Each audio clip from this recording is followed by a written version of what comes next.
Paano po mag-apply dyan? You tell me, bakit nga ba? Hello mga ka-travel, this is Paul of Global Pinoy Travel and Tours. And hello Ma'am Josephine, so nakapag-comment si Ma'am sa ating YouTube video. So to apply or to start your travel and tours business Ma'am with Global Pinoy, you can message me directly po no, para unang-una mabigyan ko po kayo ng invitation link for our webinar. So mas maganda maka-attend muna kayo to know more about Global Pinoy, yung mga services na ino-offer natin.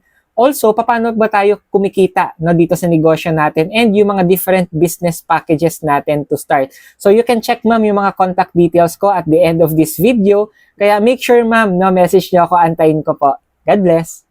Gusto mo din bang umattend ng ating free webinar para sa travel and tours business? Message mo ako directly dito po sa aking Facebook, Messenger, or sa WhatsApp, or sa mga contact numbers ko na ilalagay dito sa screen para mabigyan kita ng invitation link para sa ating free webinar for you to know more about our travel and tours business. With that, God bless po sa ating lahat.